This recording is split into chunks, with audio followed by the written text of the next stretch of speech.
കഴിഞ്ഞ ദിവസം മലയാളത്തിൻ്റെ മഹാനടൻ മോഹൻലാലിനെ സംസ്ഥാന സർക്കാർ തിരുവനന്തപുരത്ത് ആദരിച്ചു. വലിയൊരു ചടങ്ങ് സാക്ഷ്യം വഹിക്കുകയും ചെയ്തു. അതിന് വാനോളം ലാൽ സലാം എന്നൊക്കെ നാമകരണം ചെയ്തുകൊണ്ടാണ് നടത്തിയത്. ലാൽ സലാം എന്നുള്ളത് മോഹൻലാലിൻ്റെ ഒരു സിനിമ കൂടിയാണ്. ചെറിയാൻ കൽപ്പകവാടി നിർമ്മിച്ച സിനിമ. അതായിക്കൊള്ളട്ടെ. ചടങ്ങിൽ ഒന്ന് രണ്ട് സംഭവങ്ങൾ കൂടി നടന്നു. വാർത്താ മാധ്യമങ്ങളൊന്നും അത് വേണ്ടത്ര രീതിയിൽ കാണാതെ പോയി എന്നുള്ളതാണ്. അതിൽ ആദ്യത്തെ സംഭവം എന്ന് പറയുന്നത്, അവിടെ ചടങ്ങിൽ മുൻനിരയിൽ തന്നെ പ്രത്യക്ഷനായിരുന്ന ഒരാളുണ്ട്. ഒരു നടൻ, രഘു എന്നാണ് പേര്. രഘു എന്ന് പേരും, പിന്നെ പേരിന് മുന്നിൽ നമ്മുടെ മഹാഭാരത കഥയിലെ പാണ്ഡവന്മാരിലെ രണ്ടാമൻ്റെ പേരുമുണ്ട്. ഭീമൻ രഘു അവിടെ മുൻനിരയിലുണ്ടായിരുന്നു. ഭീമൻ രഘു ഇപ്പം എവിടെയും ഒരു കാഴ്ചവസ്തുവും കഥാപാത്രവുമായി മാറുകയാണ്. പ്രത്യേകിച്ച് പിണറായി വിജയൻ എവിടെയുണ്ടോ അവിടെ മുൻനിരയിൽ നമ്മുടെ ഭീമൻ രഘു ഉണ്ടാവും. ഈ ഭീമൻ രഘു മുമ്പ് BJP-കാരനായിരുന്നു കേട്ടോ. 2016 പത്തനാപുരത്ത് തെരഞ്ഞെടുപ്പിൽ മത്സരിച്ചു. അന്ന് ആ മണ്ഡലം മലയാള സിനിമയിലെ 3 നടന്മാരുടെ മത്സരമായിരുന്നു. LDF-ൽ നിന്ന് KB ഗണേഷ് കുമാറും, UDF-ന് വേണ്ടിയിട്ട് നമ്മുടെ ജഗദീഷും, NDA-ക്ക് BJP-യെ പ്രതിനിധീകരിച്ച് നമ്മുടെ ഈ ഭീമൻ രഘുവും. അങ്ങനെ ആ മത്സരമെല്ലാം കഴിഞ്ഞ് കുറേ നാൾ കഴിഞ്ഞ് BJP-കാർക്ക് മനസ്സിലായി ഇത് കൊണ്ട് നടന്നിട്ട് വലിയ കാര്യമൊന്നുമില്ല, അല്ലെങ്കിൽ BJP-ക്കകത്ത് നിന്നിട്ട് വലിയ കാര്യമില്ലെന്ന് ഭീമനും മനസ്സിലായി കാണും. അങ്ങനെ ഇരിക്കുമ്പോൾ കൊണ്ട് ആ പാളയത്തുനിന്ന് ഒരു ചുമന്ന കൊടിയും വാങ്ങിച്ചുകൊണ്ട് അത് ഉയർത്തിപ്പിടിച്ചുകൊണ്ട് നമ്മുടെ ഈ ഭീമൻ രഘു AKG സെന്ററിലേക്കൊരു വരവ്. ലാൽ സലാം സഖാക്കളെ എന്ന് പറഞ്ഞുകൊണ്ട് അവിടെ റെഡ് കാർപ്പറ്റുമൊക്കെ വിരിച്ച് ചുവന്ന ലഡുവും കൊടുത്ത് അകത്ത് കയറ്റിയിരുത്തി, കട്ടൻ ചായയും പരിപ്പുവടയൊക്കെ കൊടുത്തിരുത്തി, മോനെ നല്ലവനായി വരിക എന്ന് കോടിയേരിയെ ആശീർവദിച്ചു. ഒപ്പം വലിയ പ്രത്യേകമായിട്ടുള്ള ക്യാപ്സൂളും ഒക്കെ ചെവിയിൽ ഓതിക്കൊടുത്തു. ചില ശാന്തിക്കാർ ക്ഷേത്രത്തിൻ്റെ ചുമതലയേൽക്കുമ്പോൾ അവിടുത്തെ മൂലമന്ത്രം പറഞ്ഞു കൊടുക്കും എന്ന് പറഞ്ഞതുപോലെ പാർട്ടി സെക്രട്ടറി ഭീമൻ രഘുവിൻ്റെ ചെവിയിൽ ക്യാപ്സൂൾ ഓതിക്കൊടുത്തു. അങ്ങനെ അവിടെ നിന്നിറങ്ങി ഭീമൻ രഘു സ്ഥിരമായിട്ട് പോകുന്നിടത്തെല്ലാം ഒരു ചുവന്ന കൊടിയും കൂടി പിടിച്ചുകൊണ്ടു. അങ്ങനെ അത് ആൾക്കാർക്കതൊരു കാഴ്ചവസ്തുവായി, കൗതുകമായി. പിന്നെ കുറച്ചു നാൾ കഴിഞ്ഞപ്പോൾ ഉണ്ട് നമ്മുടെ നിശാഗന്ധി ഓഡിറ്റോറിയത്തിൽ മുഖ്യമന്ത്രി പങ്കെടുക്കുന്ന ഒരു പരിപാടി, ചലച്ചിത്ര അക്കാദമിയുടെ പരിപാടിയാണെന്ന് തോന്നുന്നു. അവിടെ മുൻനിരയിൽ പതിവ് പോലെ വന്ന് സ്ഥാനം പിടിച്ചു. അവിടെ ഇരിക്കുകയായിരുന്നു. പിണറായി വിജയൻ സംസാരിക്കാൻ തുടങ്ങി. ഈ ഭീമൻ അങ്ങ് എഴുന്നേറ്റ് നിൽക്കാൻ തുടങ്ങി. കുന്തം വിഴുങ്ങിയ മാതിരി ഒറ്റ നിപ്പ്. പിറകിലിരിക്കുന്ന ആൾക്കാർക്ക് ആകെ കൂടെ തടസ്സം. പ്രസംഗം തുടങ്ങി. പ്രസംഗം ഏതാണ്ട് ഒരു 25 മിനിറ്റ് വരെ ഉണ്ടായിരുന്നു. ആ പ്രസംഗം തീരുന്നിടം വരെ നെടുനട ഒരു നിപ്പായി. ആർക്കും ഒന്നും പറയാനും കഴിയുന്നില്ല. ഇതെന്ത് പറ്റി? അദ്ദേഹത്തിന് ഇരിക്കാനായിട്ടുള്ള വേറെ പ്രശ്നങ്ങളൊന്നുമില്ല. കാരണം അതിനു മുമ്പ് ഇരിക്കുകയായിരുന്നല്ലോ. അങ്ങനെ സ്ഥിരമായി നിൽക്കുകയായിരുന്നു നമുക്ക് പറയാം. ഇരിക്കുന്നതിന് എന്തെങ്കിലും പ്രശ്നമുണ്ട്? അങ്ങനെയുള്ള പ്രശ്നവും ഉണ്ടായിരുന്നില്ല. ഒടുവിലാണ് ഇതെല്ലാം കഴിഞ്ഞപ്പോൾ എന്താണ് പറയുന്നത്? വാർത്താ മാധ്യമങ്ങളോട് പറഞ്ഞു, പിണറായി വിജയൻ പിതൃതുല്യനാണ്, അദ്ദേഹം സംസാരിക്കുമ്പോൾ എനിക്കെങ്ങനെ ഇരിക്കാൻ കഴിയും എന്നൊക്കെ പറഞ്ഞ് ലാൽ സലാം എന്നൊക്കെ പറഞ്ഞുകൊണ്ട് അദ്ദേഹം ഇങ്ങനെ കസർത്ത് നടത്തി. അതിനുശേഷം ഈ പിണറായി വിജയൻ പ്രസംഗിക്കാൻ വരുന്നിടത്ത് ആ മുൻനിരയിൽ ഭീമൻ രഘു ഉണ്ടെങ്കിൽ അവിടെ പോലീസ് വളയും. എഴുന്നേറ്റാൽ അപ്പ ലാത്തിക്ക് ഒരൊറ്റ അടി കൊടുക്കും, ഇരിക്കാൻ പറയുന്നത്. കാരണം അത് അവിടെ വലിയ സുരക്ഷാ പ്രശ്നമൊക്കെ ഉണ്ടാക്കുന്നുണ്ട്. നടുക്ക് കയറി നടുനടാങ്ങ് നിൽക്കുക എന്ന് പറഞ്ഞാൽ ഇതെന്താ സിനിമയാണോ? കഴിഞ്ഞ ദിവസം ഉണ്ടാണ്ട് ഇവിടെ സെൻട്രൽ സ്റ്റേഡിയത്തിലും വന്നിരുന്നു. സെൻട്രൽ സ്റ്റേഡിയത്തിൽ വന്നിരുന്ന മോഹൻലാൽ വരുന്നതിന് മുമ്പ് ഒരു ചാനലിന് അവിടെ പറയുന്നു, ഞാൻ മോഹൻലാലിനെ തല്ലിയിട്ടുണ്ട് അറിയാമോ നിങ്ങൾക്ക് എന്ന് ചോദിച്ചോണ്ട്. പമ്പയിൽ നമ്മൾ കണ്ടു അയ്യപ്പ സംഗമത്തില്, അവിടെ ഉണ്ടായിരുന്നു മുൻനിരയില്. ചെല്ലാത്ത ഇടം എങ്ങുമില്ല കേട്ടോ. അയ്യപ്പ സംഗമത്തിന് അവിടെ വന്നിട്ട് മാധ്യമങ്ങളെ സമീപിച്ച് ചോദിച്ചു, ഈ അയ്യപ്പ സംഗമത്തിൽ വല്ല രാഷ്ട്രീയവും മറ്റോ ഉണ്ടോ, അത് പറയാം.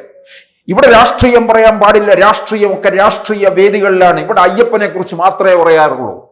അയ്യപ്പൻ എന്നാണ് ജനിച്ചതെന്ന് ചോദിക്കൂ, അയ്യപ്പൻ എങ്ങനെയാണ് വളർന്നു വന്നതെന്ന് ചോദിക്കൂ, അയ്യപ്പൻ ഏത് സ്കൂളിലാണ് പഠിച്ചതെന്ന് ചോദിക്കൂ. ഞാൻ അയ്യപ്പൻ്റെ കൂടെ പഠിച്ച ആളാണ് എന്നൊക്കെ പറഞ്ഞ് ഭീമൻ രഘു നെഞ്ചും പിരിച്ചു കാട്ടി ഇങ്ങനെ നിൽക്കുകയാണ്. അവിടെ ചുവന്ന കൊടിയും കൊണ്ടൊന്നുമല്ല പോയത് കേട്ടോ, ഈ വളവള ഷർട്ടൊക്കെ ഇട്ടാണ്. അങ്ങനെ ഇവിടെ സെൻട്രൽ സ്റ്റേഡിയത്തിലും അങ്ങനെ വന്നിരുന്ന് വലിയ വാചകമായിരുന്നു, ഞാൻ മോഹൻലാലിനെ എവിടെയോ വെച്ച് ഓടിച്ചിട്ട് തല്ലിയിട്ടുണ്ട് എന്നൊക്കെ പറഞ്ഞു. പിന്നെ പിണറായി വിജയൻ പ്രസംഗിക്കാൻ തുടങ്ങിയപ്പോൾ ഇദ്ദേഹത്തിൻ്റെ ചുറ്റിനും പോലീസ് അങ്ങ് വളഞ്ഞിട്ടുണ്ടായിരുന്നു. കാരണം എഴുന്നേൽക്കുമോ എന്നുള്ള ഒരു ഭയം. എന്തിനാണെന്നറിയാം, ഈ പിണറായി വിജയൻ പ്രസംഗിക്കുന്നിടത്തെല്ലാം പോയി നെടുനടാ എഴുന്നേറ്റ് നിൽക്കുന്നതിൻ്റെ കാര്യം 2026 എവിടെങ്കിലും ഒരു സീറ്റ് കിട്ടുമോ എന്ന് പ്രതീക്ഷിച്ചാണ് കേട്ടോ.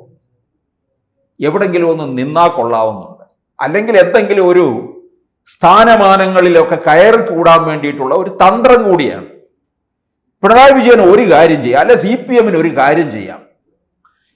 ഈ CPM തോൽക്കും എന്ന് ഉറപ്പുള്ള മണ്ഡലങ്ങൾ ഉണ്ടല്ലോ, ഉറപ്പുള്ള മണ്ഡലങ്ങൾ, ആ മണ്ഡലത്തിൽ എങ്ങാനും കൊണ്ടുപോയി ആക്കിക്കൂടെ? ഇപ്പൊ ലീഗിന്റെ കോട്ടയിൽ കൊണ്ട് നിർത്തി കൊടുക്കാൻ. ഇപ്പൊ നിങ്ങൾ കൊല്ലത്ത് 2024 NK പ്രേമചന്ദ്രനെതിരെ ഒരു ചലച്ചിത്ര പുങ്കവനെ ചാവേറാക്കിയില്ലേ? CPM എന്ന് വമ്പന്മാരില്ലാത്തതുകൊണ്ടാണോ? മുകേഷ് ഒരു ഉളുപ്പും ഇല്ലാതെ NK പ്രേമചന്ദ്രനെതിരെ കയറി മത്സരിക്കാൻ തോന്നിയിരിക്കുന്നു. തൊലിക്കട്ടി അപാരമാണ്. അത് CPM അറിഞ്ഞിട്ട് കൊടുത്തതാണ് ഈ ചാവേറിന്. കാരണം NK പ്രേമചന്ദ്രനെ തോൽപ്പിക്കാൻ ഇനി ഏത് കൊമ്പന്മാരെ കൊണ്ടുവന്നാൽ പോലും നടക്കില്ല എന്ന് അറിയാം. അതുകൊണ്ടാണ് ഈ ചാവേറിനെ വിട്ടുകൊടുത്തത്. എന്ന് പറഞ്ഞതുപോലെ ഈ ഭീമൻ രഘുവിനെ എവിടെങ്കിലും കൊണ്ടുപോയി ഒരു ചാവേറാക്കണം. ചാവേറാക്കി കഴിഞ്ഞാൽ പിന്നെ പ്രശ്നമില്ലല്ലോ. പിന്നെ അറിയത്തില്ല, വിശ്വസിക്കാൻ പറ്റില്ല. എവിടെയെങ്കിലുമൊക്കെ ഈ പോകുന്നിടത്തല്ല ഈ ചുവന്ന കൊടിയും കൂടി ഉയർത്തിക്കൊണ്ടുവരും. ഒന്നാമത് ആൾക്കാർ ഇത് കണ്ട് അരിശം കൊണ്ട് നിൽക്കുകയാണ്. അവസാനം ഈ ചുവന്ന കൊടിയും വലിച്ചു കീറി തല്ലും കൊടുത്തു വിടും ചിലപ്പം. അപ്പോൾ എന്താ വേറൊരു കാര്യവും ഓർക്കണം, ഈ സിനിമാക്കാരെന്ന് പറഞ്ഞു കഴിഞ്ഞാലൊന്നും മലയാളികൾ അങ്ങനൊന്നും ജയിപ്പിച്ചു വിടത്തില്ല കേട്ടോ. അതൊക്കെ തമിഴ്നാട്ടിലേ ഉള്ളൂ. വിജയ് വരുന്നു എന്ന് പറഞ്ഞാൽ 5 ദിവസം മുമ്പ് അവിടെ ആ സ്റ്റേജിന് മുന്നിൽ വന്ന് നിൽക്കുക, മരത്തെ കയറിയിരിക്കുക, മട്ടുപ്പാവി കയറുക, വെള്ളം കുടിക്കാതിരിക്കുക, അതൊക്കെ തമിഴ്നാട്ടിലെ നടക്കുകയുള്ളൂ. ഇവിടെ അതൊന്നും നടക്കത്തില്ല. ഇവിടെ സിനിമാ നടന്മാരെ തോൽപ്പിച്ച ചരിത്രവുമുണ്ട്. ഇന്നസെന്റ് തോറ്റില്ലേ 2019 ചാലക്കുടി മണ്ഡലത്തിൽ നിന്ന്? പിന്നെ നമ്മുടെ ചലച്ചിത്ര നടൻ മുരളി തോറ്റില്ലേ ആലപ്പുഴയിൽ നിന്ന് VM സുധീരനോട്? കവി ONV കുറുപ്പ് തോറ്റില്ലേ തിരുവനന്തപുരത്ത് പാർലമെന്റ് മണ്ഡലത്തിൽ CPIയുടെ സ്ഥാനാർത്ഥിയായിട്ട് മത്സരിക്കുമ്പോൾ? കവിക്കെന്ത് പാർലമെന്റിൽ കാര്യം എന്നാണ് ചോദിച്ചത്. അപ്പം ഇതില് ശരിക്കും പറഞ്ഞു കഴിഞ്ഞാൽ സിനിമാക്കാരെ ഒന്നും കണ്ട അങ്ങനെയൊന്നും അതാകുന്നതല്ല. അപ്പൊ എന്തായാലും ഭീമൻ രഘു എഴുന്നേക്കാൻ തുടങ്ങി കഴിഞ്ഞപ്പോൾ പോലീസുകാർ പിടിച്ചവിടെ ഇരുന്നോളാൻ പറഞ്ഞു.